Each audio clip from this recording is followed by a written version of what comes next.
Assalamualaikum warahmatullahi wabarakatuh. Alhamdulillahirabbil alamin.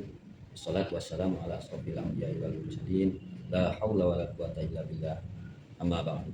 Perkenalkan, nama saya Syarifuddin, nomor induk mahasiswa atau NIM 42500188829, program pendidikan profesi guru LPTK UIN Syarif Hidayatullah Jakarta, jurusan SKI.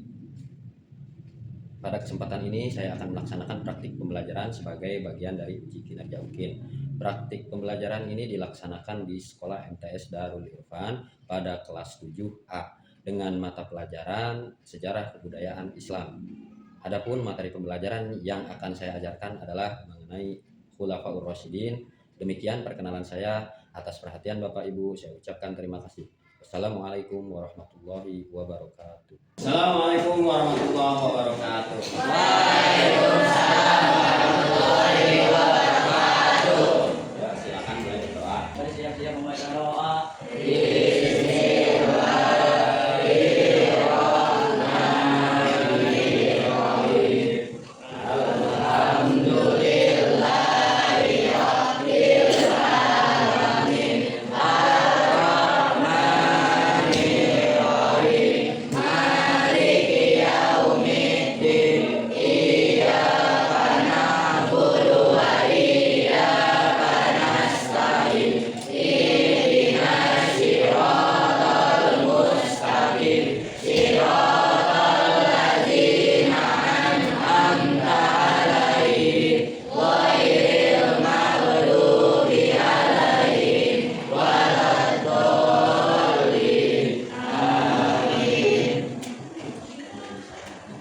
Mari salam. Assalamualaikum warahmatullahi wabarakatuh. Waalaikumsalam.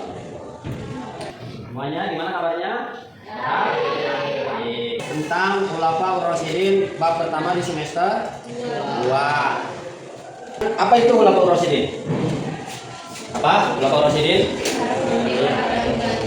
Ya, pemimpin yang mendapatkan Petunjuk. Di antaranya siapa aja Khulafaur Rasyidin? Abu Bakar Rasyidin. Abu Bakar Rasyidin. Kemudian Umar bin Khattab. Umar bin Khattab. Utsman bin Affan. Affan dan Ali bin Abi Thalib. bin Abi Thalib. Keempat-empatnya merupakan sahabat Rasul yang paling dekat. Di antaranya tuh bisa kalian lihat sifat-sifat Abu Bakar. Satu, rendah hati. Kemudian tenang. Terus sederhana. Kemudian penyabar. Lalu adil dan suka musyawarah. Lalu dermawan. Terus penolong bagi kaum tertindas. Kemudian senantiasa membenarkan berita dari Rasulullah. Ini yang terakhir ini yang menjadikan Abu Bakar mendapatkan julukan atau gelar dari Rasul As-Siddiq, orang yang membenarkan. Bahkan saat itu seandainya Rasul bilang saat itu hal-hal yang sulit untuk dipercaya oleh masa kaum musyrikin, kaum kafir Quraisy saat itu, Abu Bakar tetap bakal mempercayainya. Itulah. Ada lagi setelah Abu Bakar, ada khalifah yang kedua siapa?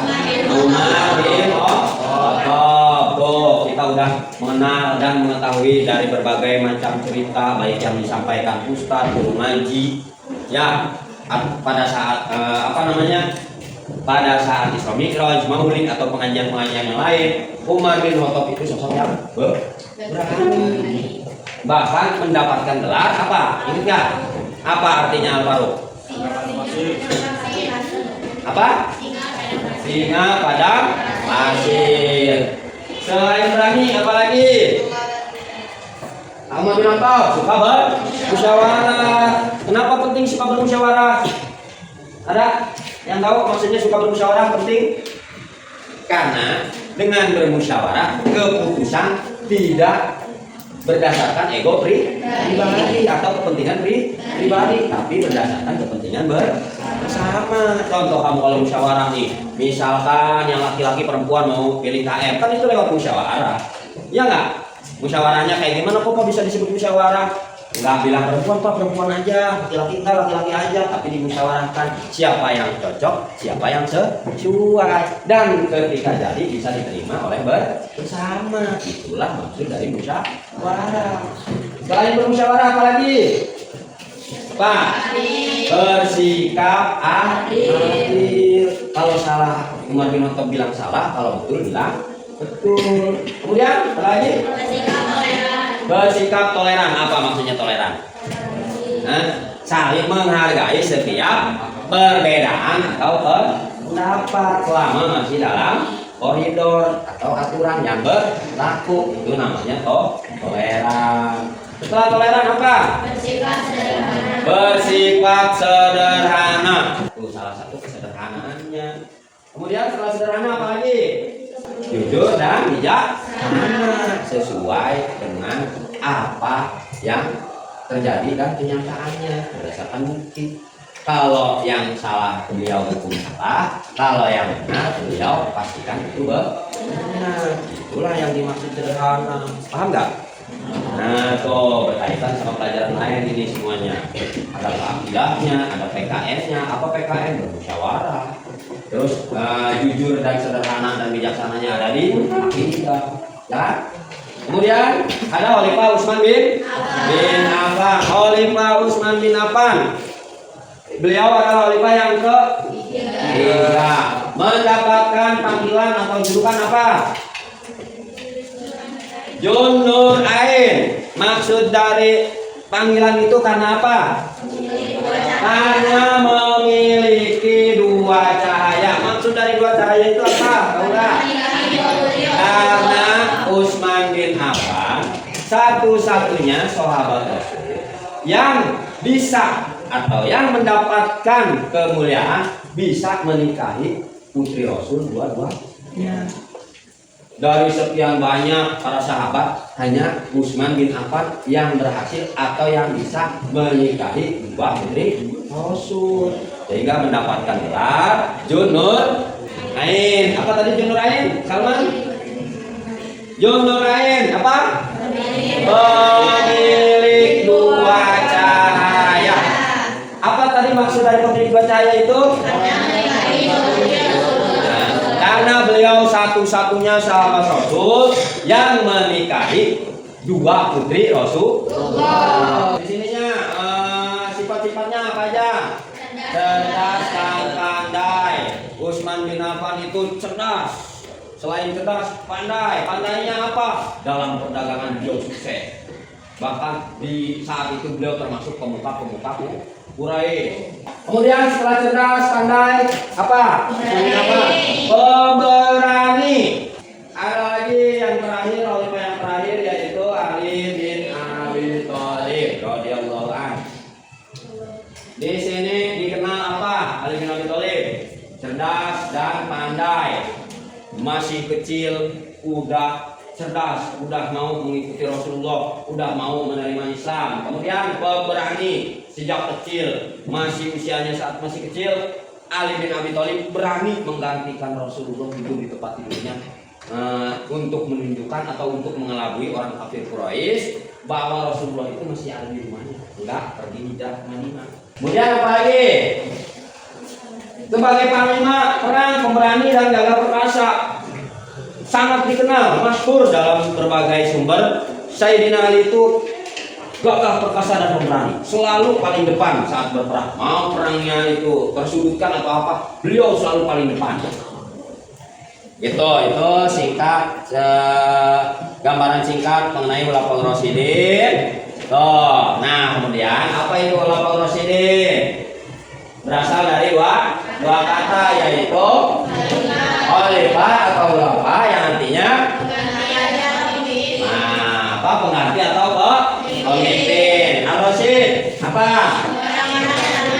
Orang yang mendapat petunjuk. Jadi Khulafaur Rasyidin itu orang yang ditunjuk sebagai pengganti atau pemimpin yang selalu mendapat petunjuk dari Allah. Kemarin saya sudah sedikit menjelaskan ya, kenapa bisa mendapat petunjuk dari Allah. Karena yang empat itu ilmunya paling banyak di antara sahabat-sahabat yang lain. Bahkan dari keempat-empatnya itu, satu yang terakhir contoh Sayyidina Ali bin Abi Thalib, bagaimana coba mendapat gelar babul ilmu, pintunya ilmu. Kata Rasul ada, kalau kamu sering dengar, ana Madinatul Ilm. Ya enggak? Ya enggak? Pernah enggak dengar? Salawat ana Madinatul Ilm wa aliyun babuha. Benar enggak? Pernah dengar enggak? Pernah dengar enggak? Artinya kata Rasul, saya itu kota atau pusatnya ilmu, sedangkan Ali itu pintunya. Enggak bilang Abu Bakar babuha atau Umar, enggak. Ali, karena beliau merupakan sosok yang paling dekat dengan Rasul. Salah satu yang dimaksudkan mendapat petunjuk dari Allah itu karena keilmuannya dan keyakinannya. Lanjut. Khalifah Abu Bakar. Khalifah Abu Bakar itu menjadi khalifah di tahun 11 sampai 13 Hijriah. Nama lengkapnya siapa Abu Bakar? Abdullah bin Abi Quhafah At-Tamimi. Pada zaman pra-Islam dia bernama Abdul Wahab. Kemudian setelah masuk Islam namanya menjadi Abdullah, diberikan oleh siapa? Oleh Rasulullah. Beliau itu termasuk sahabat yang paling dekat dengan Rasulullah. Dilahirkan di kota Mekah, 2 tahun sudah tahun gajah, berarti bedanya 2 tahun sama Rasulullah umurnya. Kira-kira tahun 573 Masehi. Beliau itu seorang apa? Seorang pemikir di kalangan Mekah. Ya, yang memandang bahwa penyembah berhala itu suatu kebodohan dan kepalsuan. Karenanya ketika diajak oleh Rasulullah SAW untuk memeluk agama Islam atau agama tauhid, beliau pun dengan segera menerimanya. Karena beliau cerdas, masa sih saya harus menyembah Tuhan yang saya buat sendiri? Saya buat Tuhan dari roti. Entah kalau saya lapar Tuhan saya makan, masa sih saya gitu? Ya kan pernah cerita kayak gitu kan? Menyampaikan tentang kayak gitu? Ingat gak? Nah, itu salah satunya. Kemudian Abu Bakar As-Siddiq sebagai khalifah di sini. Setelah Rasulullah wafat, Abu Bakar terpilih menjadi khalifah. Ya, setelah memerintah selama 2 tahun, Abu Bakar wafat. Jadi Abu Bakar memerintah itu cuma selama 2 tahun. Tapi beliau prestasinya berhasil menumpas saat itu yang mengaku nabi palsu.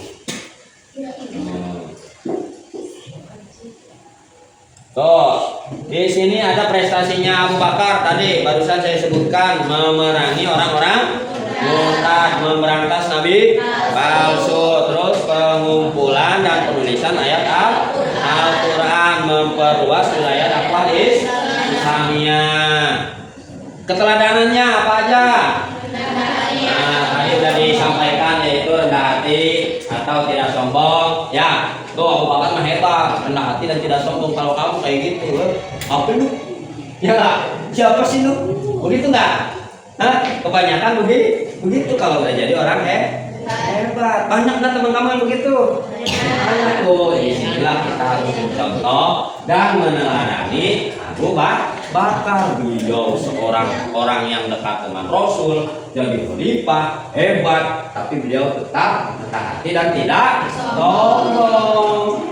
Lalu kemudian berarti tenang, meskipun mendapatkan perlawanan, mendapatkan fitnahan atau ini itu, beliau tetap berhati tenang. Kalau kamu tadi yang saya bilang kayak contoh Sayyidina Ali, dihina, dilawan, tenang nggak? Begitu kan pasti, ya nggak? Nah, sedangkan Abu Bakar berhati tenang. Selain tenang, meskipun beliau hebat, kaya, tetap sederhana. Selain sederhana apa lagi? Penyabar. Kemudian adil dan suka musyawarah. Lalu dermawan. Kemudian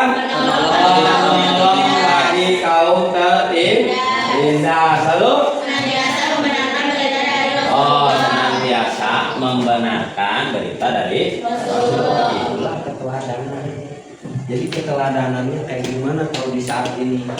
Kamu harus selalu menjunjung tinggi dan membenarkan setiap aturan-aturan yang bersumber dari Al-Quran dan hadis. Jangan karena sebentar emosi sesaat kamu melupakan segalanya. Jangan. Karena marah sebentar kamu berantem sama teman kamu.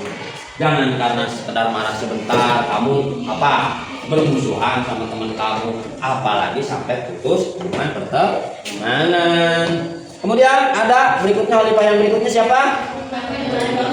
Khalifah Umar bin Khattab. Di situ 13 sampai 23 Hijriah. Umar bin Khattab radhiyallahu anhu, nama lengkapnya adalah Umar bin Khattab bin Naufal, keturunan Abdul Uzza dari Quraisy, dari suku Adi.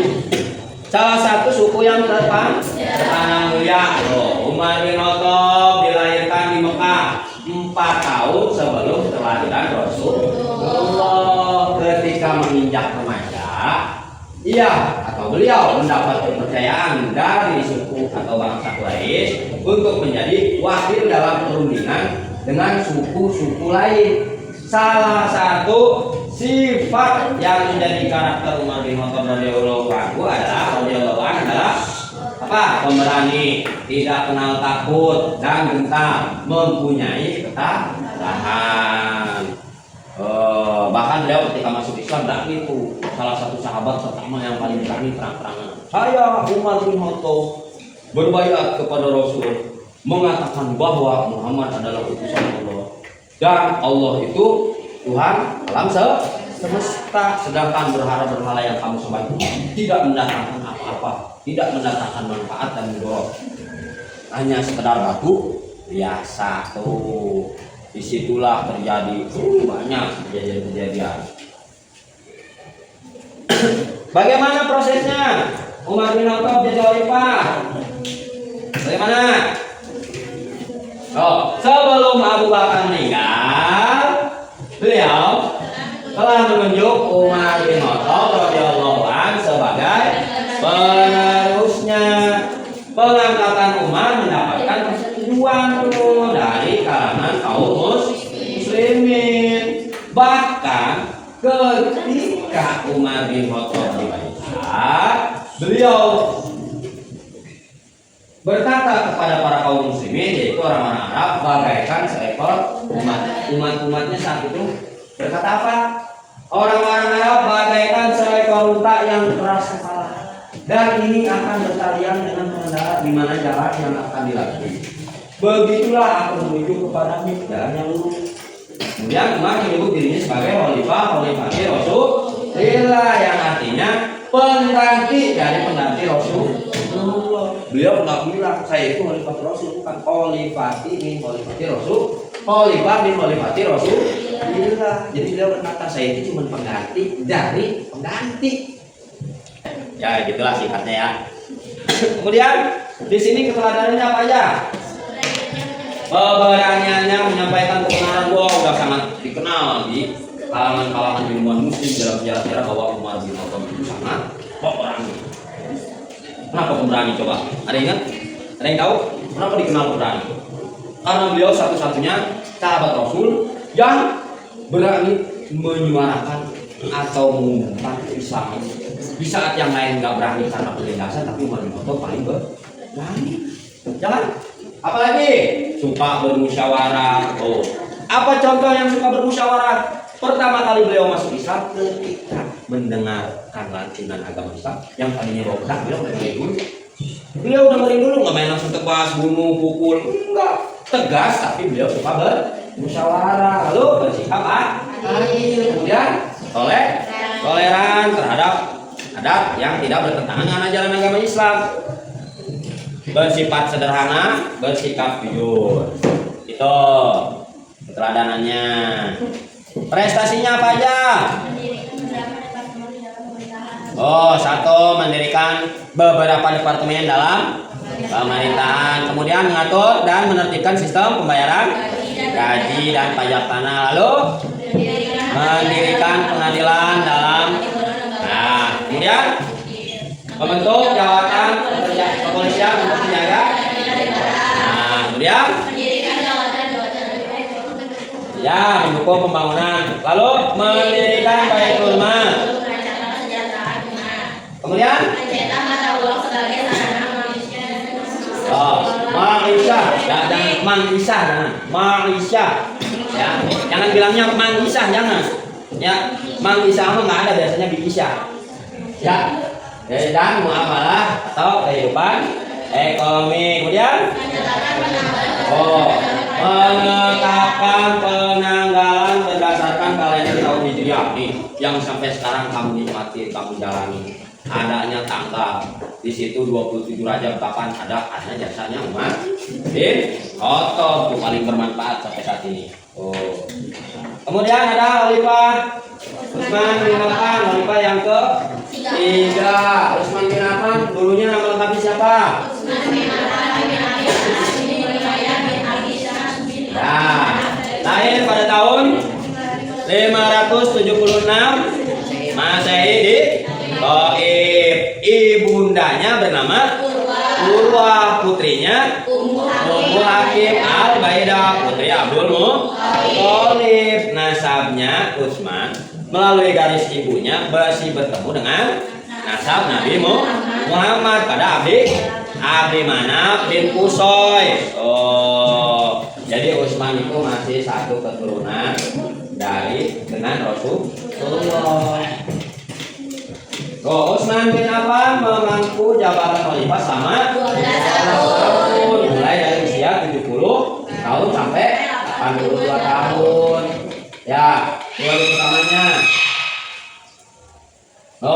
Utsman bin Affan radhiyallahu anhu membawa Islam kepada kemajuan yang luar biasa, terutama dari segi perluasan dakwah. Terus periode keduanya Khalifah Utsman mengalami berbagai rintangan yang cukup besar, diantaranya pemberontakan dan pembangkangan. Di situ. Tuh, satu, bagian memperluas dakwah Islam. Kedua, apa? Nanti gubernur. Kedua, ketiga, memperbanyak naskah Al-Quran yang sudah dibukukan menjadi 7 eksemplar yang sekarang dikenal dengan Qiraah Sab'ah. Tuh, peninggalannya Utsman. Kemudian membangun bendungan, membangun perekonomian, membangun angkatan laut, kemudian membangun jalan-jalan dan jembatan, dan mendirikan masjid. Keteladanannya apa aja yang bisa kita ambil, yang kita bisa praktekkan dalam kehidupan sehari-hari? Sikap dermawan, kemudian sikap adil, sederhanaan, dan diplomat. Lalu kejujurannya. Nah, berikutnya khalifah yang terakhir yaitu Khalifah Ali bin Abi Thalib. Nama lengkapnya Ali bin Abi Thalib bin Abdul Muthalib bin Abdi Manaf. Tuh, beliau itu salah satu khalifah yang kalau menurut ininya mah paling dekat dengan Rasulullah karena menikah dengan putrinya Rasulullah. Setelah Utsman bin Affan radhiyallahu anhu wafat, melalui musyawarah, masyarakat muslim beramai-ramai membayar Ali bin Abi Thalib. Jadi Ali bin Abi Thalib nggak langsung, saya aja jadi khalifah, tapi oleh kaum muslimin pada tanggal 24 Juni 656 Masehi atau tanggal 25 Dzulhijjah 36 Hijriah di Madinah. Ali bin Abi Thalib radhiyallahu anhu memerintah hanya 6 tahun selama pemerintahannya karena beliau banyak sekali mengalami pergolakan dan pemberontakan. Karena beliau tidak mau terkotori. Karena saat itu beliau meninggal pada tanggal 20 Ramadan 40 Hijriah, dibunuh oleh Abdullah bin Muljam, seorang Khawarij di situ. Keteladanannya apa aja? Cerdas, pandai, pemberani, sabar, tabah dalam menghadapi masalah. Terus sebagai panglima, beliau adalah seorang gagah perkasa. Prestasinya apa aja? Perluasan Islam telah sampai ke daerah Sind di barat India. Lalu Urusan politik, Ali bin Abi Thalib mengganti para gubernur yang diangkat khalifah sebelumnya yang rata dan membasmi para pemberontak. Kemudian dalam pembangunan Khalifah Ali membangun kota Kufah dengan bentuk yang baru dan dijadikan sebagai pusat pemerintahan. Kemudian dalam perkembangan ilmu pengetahuan Khalifah Ali bin Abi Thalib radhiyallahu anhu sebagai pembina. Pembina tahu nggak? Pembina itu yang mimpin paling tinggi posisinya ya. Pembina yang menyusun dasar-dasar ilmu nahu. Ya. Sekian yang kita pelajari mengenai tugas. Sedikitnya kemarin sudah saya memberikan gambaran ya. Tugasnya mengenai apa? Mengenai Khulafaur Rasyidin, tapi kamu buat dalam bentuk media bebas. Kemarin saya bilang bebas. Bebasnya apa? Tentang Khulafaur Rasyidin bisa kamu pilih Khalifah Ali atau tentang masa kejayaan, masa gemilang atau apapun. Kamu di situ tugasnya bercerita melalui medsos yang disebut storytelling ya. Tolong dikerjakan dan diselesaikan sebaik dan semaksimal mungkin ya. Baik, pembahasan di pertemuan ini mungkin dicukupkan sekian, kurang lebihnya atau ada yang mau bertanya? Apa? Apa? Yang buat ini apa editan kehatnya cuma 19 detik. Ditambahin ya minimal 60 detik ya. Oke. Selama 60 detik. Oh, apa saya pengen 2 jam silahkan. Mungkin Pak 33 detik. Nah, pokoknya minimal 60 detik. Kalau 30 detik kan kamu enggak banyak menyampaikan. Cuma tulisan doang udah habis ya. Kalau bisa usahakan 60 detik. Hari Sabtu ya. Kumpulkan ya. Yang kurang lebihnya mohon maaf, semoga yang disampaikan banyak manfaatnya dan kalian pahami. Kurang lebih mohon maaf. Ya, assalamualaikum warahmatullahi wabarakatuh.